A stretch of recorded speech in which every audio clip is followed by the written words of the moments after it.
Hello everyone. माझं नाव doctor भावना परीख आहे आणि मी कर्करोग तज्ज्ञ म्हणून लीलावती हॉस्पिटल मुंबईमध्ये कार्यरत आहे. आज आपण डिस्कस करणार आहे about world no tobacco day.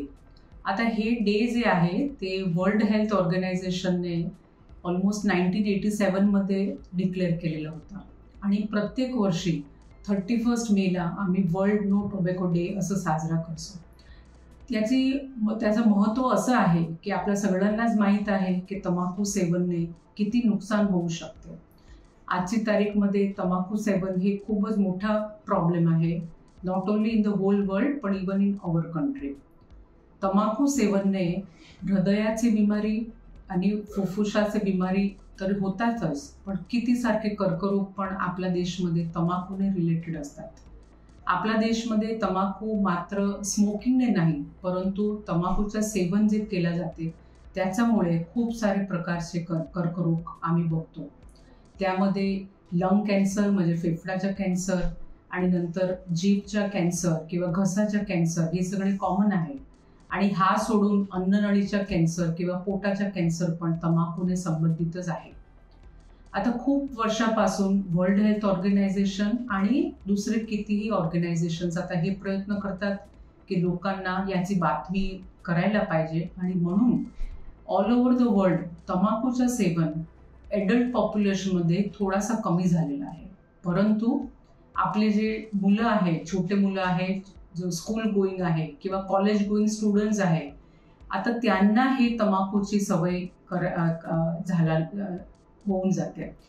आता त्यांना असं वाटते की हे जे एक इलेक्ट्रॉनिक सिगरेट म्हणून जे एक ऑप्शन निघालेलं आहे आणि हे ऑप्शन इझिली अवेलेबल आहे. आता त्यांना असं वाटते की हे इलेक्ट्रॉनिक सिगरेट आहे आणि हे कन्व्हेन्शनल सिगरेट नाही आहे, म्हणून त्याने आम्हाला काही नुकसान नाही होणार. पण सत्य हे आहे की इलेक्ट्रॉनिक सिगरेट म्हणजे ई सिगरेट जे आहे ते पण कन्व्हेन्शनल सिगरेटच्या सारखीच हार्मफुल आहे आणि ॲडिक्टिंग आहे.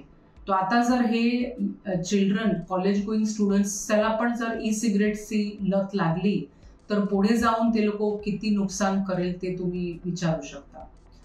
हे सोडून जे फ्लेवर्ड तंबाखू मिळते, आता हे यंगस्टर्स हुक्का पार्लर्स वगैरे मध्ये जातात आणि त्यामध्ये ते लोक त्यांना कलर्ड फ्लेवर्ड टोबॅकोचा हुक्का देतात आणि त्यांना असं वाटलंय की हे जस्ट फनच्यासाठी मजेच्यासाठी आहे, त्याने काही नाही होणार. पण ते पण गलत आहे, कारण हे फ्लेवर्ड टोबॅको जे आहे त्याने पण तुमचे फेफड्याला नुकसान डेफिनेटली होऊ शकते.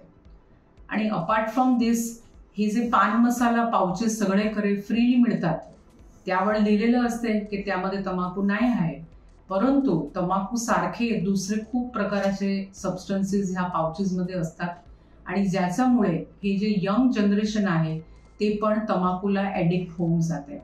आता आपण हे विचार करायला पाहिजे की जर आपली नेक्स्ट जनरेशन स्वस्थ पाहिजे तो आपल्यालाच हे प्रयत्न करावे लागते. आणि सर्वात प्रथम ॲज ॲडल्ट्स ही आपली जबाबदारी आहे की आपण स्वतःने तंबाखूचं सेवन कम्प्लिटली बंद करूया. आणि त्याच्यानंतर जे यंग जनरेशन आहे, कॉलेज स्टुडंट्स आहे, स्कूल स्टुडंट्स आहे, त्यांना आपण इन्फॉर्म करायला पाहिजे की बाबा हे सगळे जे दुसरे ऑप्शनल टोबॅको फॉर्म्स आहे म्हणजे ई सिगरेट्स, फ्लेवर्ड टोबॅको आणि हे आपले पान मसालाचे पाउचेस ते पण इक्वली डेंजरस आहे आणि तर त्यांचं भविष्य खतरामध्ये आहे. तो आज आपण हे एक आपण प्रण घेऊया की आपण सगळेच प्रयत्न करूया ज्याच्यामुळे आपण हे तंबाखू मुक्त विश्व बनवू शकूया. Thank you very much.